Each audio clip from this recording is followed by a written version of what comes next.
Okay, we got an early 70s Yamaha 650 cafe racer. A little bit of a problem going on with it. When you're at a stop sign, it wants to, and you have it in gear, the bike wants to creep forward a little bit, even with the clutch pulled all the way in. Plus it's very difficult to shift when you're at a stop. You can't get it into neutral or shift out of neutral into first. This is pretty characteristic of warped clutch plates, so we're going to tear into the clutch, see what it looks like, inspect it, and see what's going on. Roll. Okay.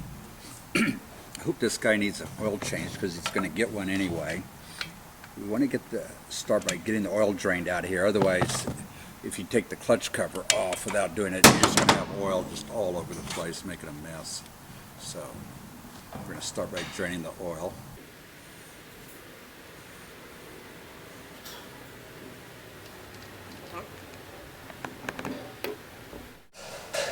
When you're removing the drain plug, you want to be sure to use a 6-sided wrench. So this is a 27 millimeter. If you use a 12-sided, it's real easy to round off these heads on the filler bolt. Okay, let's get this cover taken off.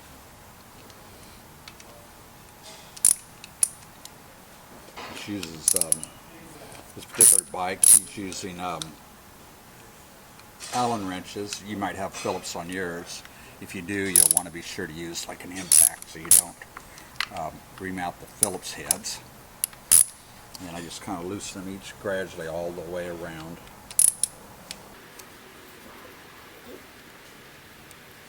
Okay.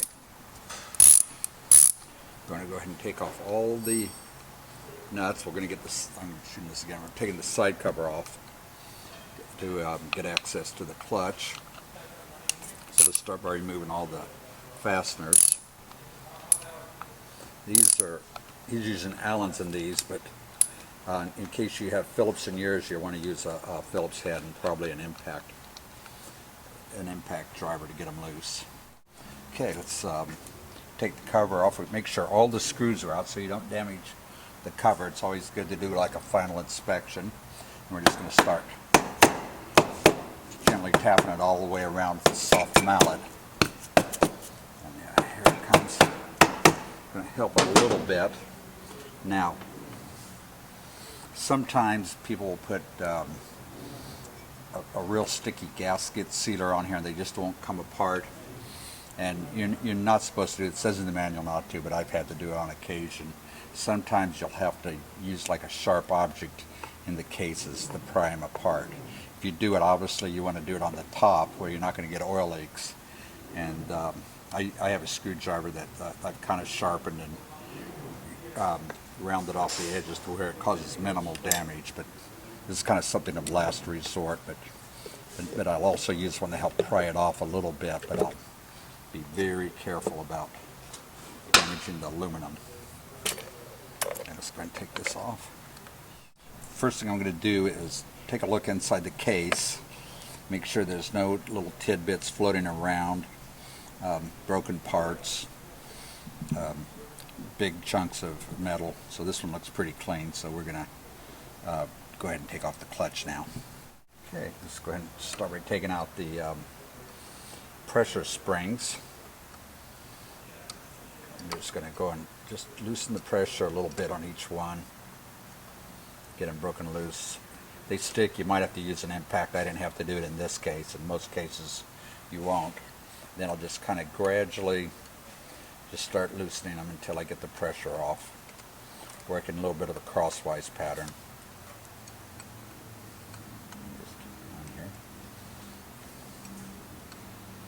Then as you get some of the pressure relieved, then you can go ahead and just go ahead and take them on out.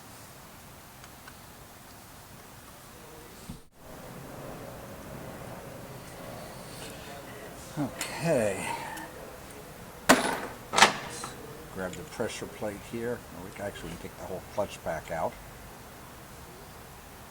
The first thing I'm going to do, let's take a look at the pressure plate.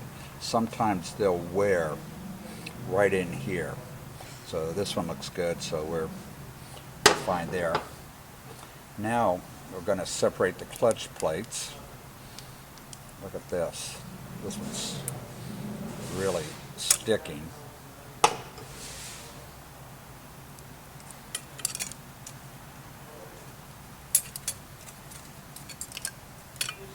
And once I get the metal plates separated, boy, this one's really stuck together.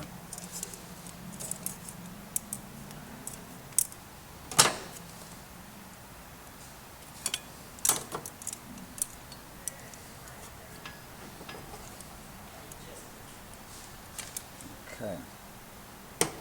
Now I'm going to go over and give these a good cleaning. Okay, we're going to check the metal driven plates for warpage. We don't really want to see much more than 8,000. What I'll do is I'll use a machine flat plate or a piece of glass. Here I got a piece of polished stone that I've checked for trueness. And I'll take a plate and I'll put a couple on top of it to give it some weight, and I'll just try to stick the feeder gauge underneath it. And I'll rotate it around. I'll flip and check another plate. Okay. This one's kind of a tight fit. That's probably about, you may want to replace that one.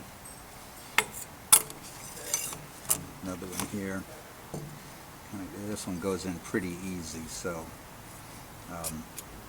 we got at least 2 plates so far that we're going to be replacing.